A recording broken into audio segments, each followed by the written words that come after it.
Breaking లో చూస్తున్నాం. Telangana cabinet కీలక నిర్ణయాలు తీసుకుంది. పంచాయతీ ఎన్నికల్లో 42% బీసీ రిజర్వేషన్లకు ఆమోదం తెలిపింది. ఇదే అంశంపై మరి కాసేపట్లో మంత్రులు వివరించనున్నారు.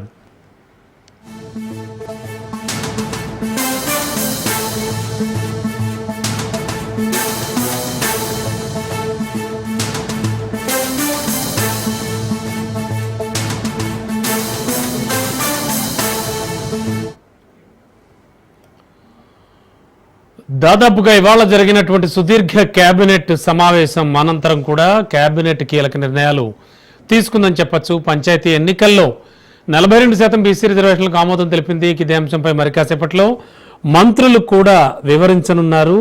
అండ్ దీనికి సంబంధించి పంచాయతీ ఎన్నికలు, స్థానిక సంస్థల ఎన్నికలే టార్గెట్గా ఇవాల్టి సుదీర్ఘ కేబినెట్ సమావేశం కొనసాగిందని చెప్పొచ్చు. ఈ నేపథ్యంలో మంత్రులంతా కూడా హాజరయ్యారు. ప్రస్తుతానికి తెలంగాణలో హాట్ టాపిక్గా మారినటువంటి స్థానిక సంస్థల ఎన్నికల రిజర్వేషన్స్, ఆ కోటా, వీటికి సంబంధించే చాలా సీరియస్గా కూడా డిస్కషన్ జరిగినట్టు తెలుస్తోంది.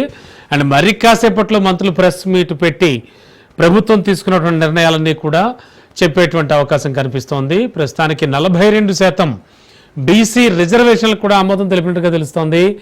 బీసీ రిజర్వేషన్ల కోసమే ఆర్డినెన్స్ కూడా తీసుకొచ్చే ఆలోచనలో ఉంది. అలాగే ఆర్డినెన్స్ కోసమే అసెంబ్లీ సమావేశాల ప్రోగ్రాం కూడా తెలుస్తోంది.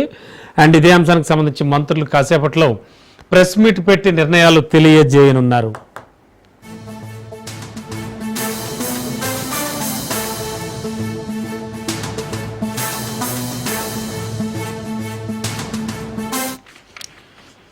ఇదే అంశానికి సంబంధించి మరింత అదనపు సమాచారం అందించడానికి మా కరెస్పాండెంట్ రాజు సిద్ధంగా ఉన్నారు. రాజు, తెలంగాణ కేబినెట్ కీలక నిర్ణయాలు అంటున్నారు. ఎలాంటి కీలక నిర్ణయాలు వెలువడబోతున్నాయి?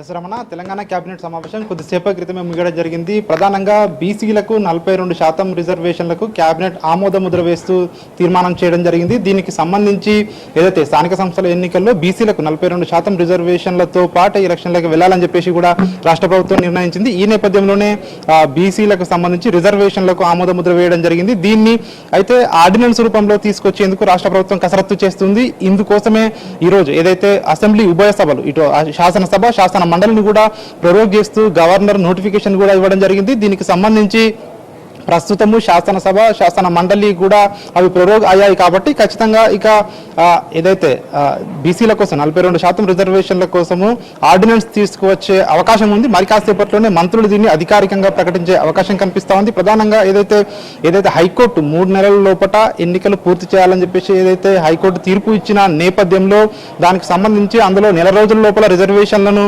ఖరారు చేయాలని చెప్పి, మిగిలిన 60 రోజుల లోపల ఎలక్షన్లను పూర్తి చేయాలని చెప్పి ఇప్పటికే హైకోర్టు ఆదేశాలు జారీ చేసిన నేపథ్యంలో మరొక 10 రోజుల్లో ఈ సమయం కూడా రిజర్వేషన్లకు ముగుస్తున్న నేపథ్యంలో రాష్ట్ర ప్రభుత్వం కీలక నిర్ణయం తీసుకుంది. బీసీలకు 42% రిజర్వేషన్లు స్థానిక సంస్థల్లో కల్పిస్తూ ఆర్డినెన్స్ తీసుకొచ్చే అవకాశం కనిపిస్తూ ఉంది. దీనికి సంబంధించి మరి కాసేపట్లోనే మంత్రులు ప్రెస్ మీట్లో అధికారికంగా వివరించబోతా ఉన్నారు. దీనికి సంబంధించి ఇప్పటికే బ్యాక్గ్రౌండ్ కసరత్తు కూడా పూర్తయినట్టుగా కూడా మనకు తెలుస్తూ ఉంది. ఇక ఈ అంశంతో పాటు పలు కీలకమైనటువంటి ఇతర అంశాలు కూడా చర్చకు వచ్చినట్టుగా కూడా తెలుస్తూ ఉంది. గతంలో ఇప్పటి వరకు కూడా కాంగ్రెస్ ప్రభుత్వం అధికారంలోకి వచ్చిన తర్వాత ఈ రోజుతో కలుపుకుంటే 19 సార్లు కేబినెట్ సమావేశం భేటీ కావడం జరిగింది. ఇందులో 300 పైచిలకు అంశాలు కూడా చర్చకు రావడం జరిగింది. గతంలో తీసుకున్నటువంటి నిర్ణయాలు, వాటి యొక్క అమలు ఎక్కడి వరకు వచ్చాయి అనే దానిపై కూడా ఈ రోజు సుదీర్ఘంగా చర్చించడం జరిగింది. దాదాపు 4 గంటలకు పైగా కూడా జరిగినటువంటి ఈ యొక్క కేబినెట్ సమావేశంలో పలు కీలక అంశాలు జరగడం జరిగింది. అయితే ఇందులో చర్చకు వచ్చిన వాటిలో చూసుకున్నట్టయితే ఏదైతే స్థానిక సంస్థల ఎన్నికలపై ప్రధానంగా చర్చ జరిగినట్టుగా కూడా తెలుస్తూ ఉంది. ఈ ఎన్నికలకు సంబంధించి ఎట్లాంటి న్యాయపరమైనటువంటి ఇబ్బందులు ఎదురుకాకుండా రాష్ట్ర ప్రభుత్వం అన్ని జాగ్రత్తలు తీసుకుంటూ ముందుకు వెళ్తా ఉంది. దీనికి సంబంధించి ఇప్పటికే రాష్ట్రంలో అసెంబ్లీ ఏదైతే తీర్మానం చేసి రిజర్వేషన్లను బీసీలకు 42% కల్పిస్తూ కేంద్ర ప్రభుత్వానికి పంపడం జరిగింది. అదేవిధంగా దాన్ని 9th షెడ్యూల్లో కలపాలని చెప్పి ఇప్పటికే రాష్ట్రపతి దగ్గర ఆ బిల్లు పెండింగ్లో ఉంది. దీనికి సంబంధించి ఇప్పుడు అది కాలయాపన జరిగే అవకాశం ఉంది. కాబట్టి మరొక వైపు కేంద్ర ప్రభుత్వం కూడా జనగణనలో కులగణన కలిపి 2026లో కలిపి చేస్తామని చెప్పడంతో ప్రస్తుతం ఇది రాష్ట్ర ప్రభుత్వం పంపించినటువంటి తీర్మానం అది పెండింగ్లో ఉండే అవకాశమే ఎక్కువగా ఉన్న నేపథ్యంలో రాష్ట్ర ప్రభుత్వం కీలక నిర్ణయం తీసుకుంది. ఆర్డినెన్స్ ఇచ్చి తద్వారా ఎన్నికలకు వెళ్లాలని రాష్ట్ర ప్రభుత్వం భావిస్తుంది. అయితే దీనికి సంబంధించి ఎట్లాంటి న్యాయపరమైనటువంటి ఇబ్బందులు వస్తే దాన్ని ఏ విధంగా ముందుకు వెళ్ళాలి రాష్ట్ర ప్రభుత్వం అని ముందస్తు చర్యలు ఈ రోజు ఈ యొక్క కేబినెట్ సమావేశంలో చర్చించినట్టుగా కూడా తెలుస్తా ఉంది. ప్రధానంగా అయితే ఈ రోజు చర్చించినటువంటి అంశాల్లో ఇతర అంశాలు ఏదైతే మేడిగడ్డ సంబంధించి ఎన్డీఎస్ఏ అంశం కావచ్చు, అదేవిధంగా ఇతర అంశాలు ఏవైతే గిగ్ వర్కర్లకు ప్రత్యేక ఏదైతే చట్టం తీసుకురావాల్సినటువంటి అంశం కావచ్చు, తెలంగాణలో భూముల విలువ పెంపు కావచ్చు, గోశాలల ఏర్పాటు కావచ్చు, ఇతర అంశాలు చర్చకు వచ్చినప్పటికీ ప్రధానంగా ఎక్కువసేపు హాట్ గా జరిగినటువంటి చర్చ స్థానిక సంస్థల ఎన్నికలు, బీసీల రిజర్వేషన్లు, వీటిపైన ఎక్కువసేపు చర్చించినట్టుగా కూడా తెలుస్తోంది. దీనికి సంబంధించి రాష్ట్ర ప్రభుత్వం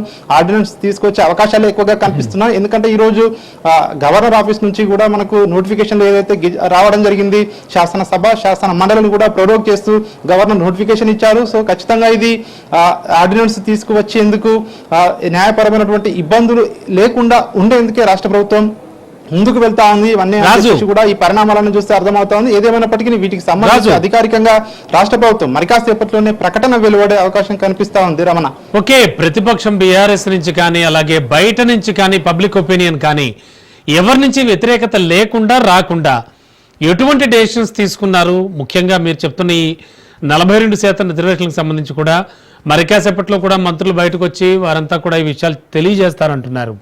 అంటే బయట నుంచి వచ్చేటువంటి ఒత్తిళ్లు కానీ బయట నుంచి వచ్చేటువంటి విమర్శలను కానీ ముఖ్యంగా తట్టుకునే విధంగా, అంటే అలాంటి డౌట్స్కి ఆస్కారం లేకుండా ఎలాంటి డెసిషన్స్ తీసుకున్నారని చెప్పొచ్చు ఇవాల్టి సమావేశంలో, సుదీర్ఘ కేబినెట్ సమావేశంలో? రాజు, ప్రధానంగా చూసుకున్నట్టయితే ఈ ఏదైతే బీసీ రిజర్వేషన్లు కావచ్చు, స్థానిక సంస్థల ఎన్నికలకు కావచ్చు, ఇప్పటికే ఇటు ప్రతిపక్ష పార్టీలు బీఆర్ఎస్ పార్టీ కావచ్చు, బీజేపీ పార్టీ కావచ్చు, ఈ 42% రిజర్వేషన్లకు మొదటి నుంచి కూడా ఈ పార్టీలు కూడా అసెంబ్లీలో కూడా మద్దతు పలకడం జరిగింది. సో ఖచ్చితంగా ప్రతిపక్షాల నుంచి ఎట్లాంటి ఇబ్బందులు ఎదుర్కాకపోవచ్చు. అయితే న్యాయపరమైనటువంటి ఇబ్బందులు ఎదురయ్యే అవకాశం ఉందా అన్న ఆలోచన కూడా ప్రభుత్వం చేస్తూ ఉంది. ఎందుకంటే ఇప్పుడు ఆర్డినెన్స్ ఇచ్చి తద్వారా ఎన్నికలకు వెళ్ళడం ద్వారా ఎవరైనా సుప్రీంకోర్టుకు వెళ్తే సో ఏ విధంగా ఉంటుంది అనే దానిపై కూడా తర్జన పడుతున్నట్టుగా కూడా తెలుస్తోంది. ఇప్పుడు 42% రిజర్వేషన్లు ఇవ్వడం వల్ల అవి 50% రిజర్వేషన్లు దాటుతున్నాయి. అంటే సుప్రీంకోర్టు గతంలో ఇచ్చినటువంటి తీర్పులకు వ్యతిరేకంగా 50% రిజర్వేషన్లు దాటుతున్నాయి. కాబట్టి సో ఏ విధంగా ఉండబోతా ఉంది అనేది కూడా ప్రభుత్వం ఆలోచిస్తూ ఉంది. దీనికి సంబంధించి ప్రభుత్వం ఏం చేయబోతా ఉంది అనేది కూడా తెలియాల్సి ఉంటుంది. ఇప్పుడు ఆర్డినెన్స్ ఇచ్చి ఎన్నికలకు నోటిఫికేషన్ జారీ చేసినా కూడా సో తద్వారా ఏం జరగబోతా ఉంది, ఒకవేళ ఎవరైనా సుప్రీంకోర్టును ఆశ్రయిస్తే లేదంటే హైకోర్టును సుప్రీంకోర్టును ఆశ్రయిస్తే తద్వారా ఏం జరగబోతా ఉంది అనేది కూడా రాష్ట్ర ప్రభుత్వం ముందుగానే ఆ కాన్సిక్వెన్సెస్ ను కూడా అంచనా వేసి దానికి సంబంధించి ఏ విధంగా వ్యూహాత్మకంగా ముందుకు వెళ్ళాలి, సో ఎన్నికలు సజావుగా జరపాలి ఈ 42% రిజర్వేషన్లతో అన్న ఆలోచనలో కూడా ఉంది. ఒకవేళ ఈ 42% రిజర్వేషన్లు వీలు కాకుంటే అప్పుడు ఏం చేయాలి, ఆప్షన్ బి అనేది కూడా ప్రభుత్వం ఆలోచిస్తున్నట్టుగా కూడా తెలుస్తా ఉంది. ఏది ఏమైనప్పటికీ ఖచ్చితంగా ఏదైతే ఎన్నికల హామీల్లో భాగంగా కామారెడ్డి డిక్లరేషన్ లో భాగంగా కాంగ్రెస్ పార్టీ ప్రచారంలో ఏదైతే 42% స్థానిక సంస్థల ఎన్నికల్లో బీసీలకు రిజర్వేషన్లు ఇస్తామని చెప్పి జరిగిందో ఖచ్చితంగా మాట నిలబెట్టుకుంటామని చెప్పి రాష్ట్ర ప్రభుత్వం చెప్తా ఉంది. ఇప్పటికీ అసెంబ్లీలో తీర్మానం చేసి కేంద్రానికి పంపించాము. సో అది కొన్ని కారణాల వల్ల ప్రజెంట్ పెండింగ్ లో ఉంది. అయినప్పటికీ మా చిత్తశుద్ధి సో నిరూపించుకుంటున్నామని చెప్పే ప్రయత్నం అయితే రాష్ట్ర ప్రభుత్వం చేస్తూ ఉంది. కాబట్టి సో ఇందులో భాగంగానే ఈ రోజు ఖచ్చితంగా మంత్రులు వివరించే అవకాశం కనిపిస్తూ ఉంది. ఆర్డినెన్స్ జారీ చేసే అవకాశాలే కనిపిస్తున్నాయి. 42% రిజర్వేషన్లతో ఎన్నికలకు వెళ్లే ఆలోచనలో ప్రభుత్వం అయితే ఉన్నట్టుగా కూడా ఈ పరిణామాలన్నీ చూస్తే మనకు స్పష్టంగా అర్థమవుతా ఉంది. Ramana, okay, thank you Raju.